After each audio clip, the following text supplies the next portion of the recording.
Hello and welcome to another episode of The X Agenda. Today we're diving into one of the most heated debates in modern history, the moon landing conspiracy.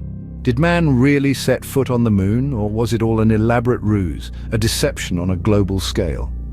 This question has intrigued, baffled, and divided audiences for decades. From the skeptics who question the science behind the mission, to the believers who defend the authenticity of the event, the moon landing continues to stir up controversy. In this episode, we will explore the claims made by conspiracy theorists, examine the evidence, and attempt to debunk the myths surrounding this historic event. So, fasten your seatbelts and get ready for a journey into the heart of the moon landing controversy. Stay tuned. Oh, was the moon landing a hoax, an elaborate deception spun by NASA and the US government? This question has been the subject of intense debate since the historic event took place in 1969. The origin of this moon landing hoax theory can be traced back to the Cold War era, a time of fierce competitions between the United States and the Soviet Union, including a heated space race. The theorists who believe in the hoax point to certain anomalies in the moon landing records. They question the absence of stars in the photos taken by the astronauts, the peculiar behavior of the American flag that seems to ripple in an environment with no air, and the conspicuous lack of a blast crater underneath the lunar module. These are the key claims that fuel the moon landing conspiracy theory.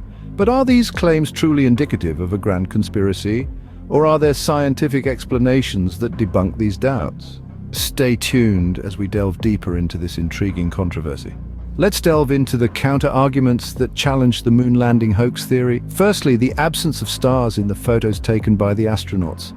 Many hoax theorists claim this as proof of a staged event. However, any photographer will tell you that the camera's exposure settings can easily explain this.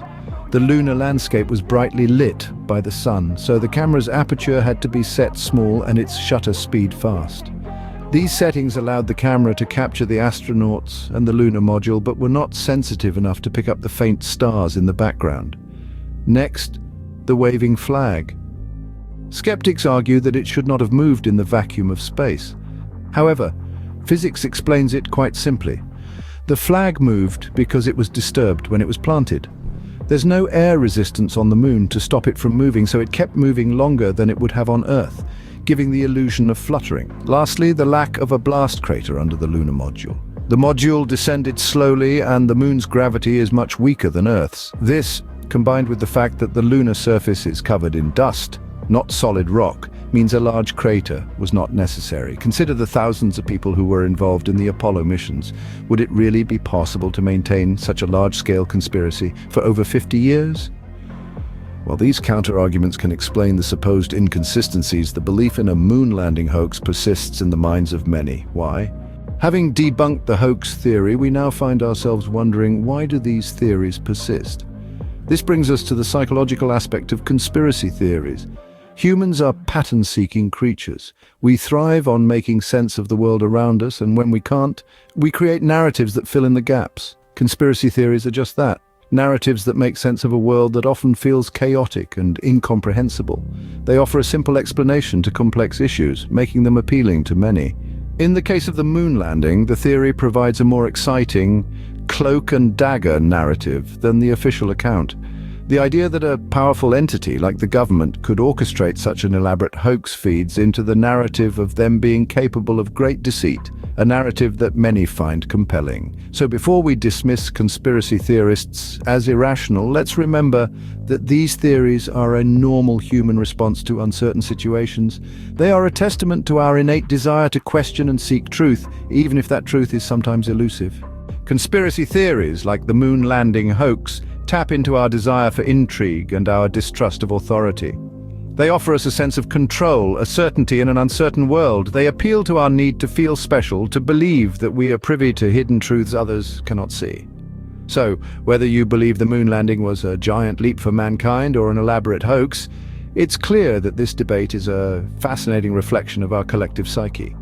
Now that we've delved into the depths of the moon landing conspiracy, the controversy it stirred, and the psychological power of such theories, we turn to you, our viewers. What are your thoughts on this subject? Do you believe the moon landing was a grand step for mankind, or do you see it as an elaborate ruse? We'd love to hear your views, your theories, and your insights. Remember, the beauty of such discussions lies in the diversity of opinions, so don't hesitate to share your thoughts in the comments section below. Let's create a space where we can freely discuss, debate, and dissect these compelling narratives that shape our world. And if you're enjoying our deep dives into conspiracy theories, make sure to hit the like button and subscribe to our channel. By doing so, you'll be part of a community that's not afraid to question, to seek, and to challenge the status quo. Join us as we continue to explore the fascinating world of conspiracy theories.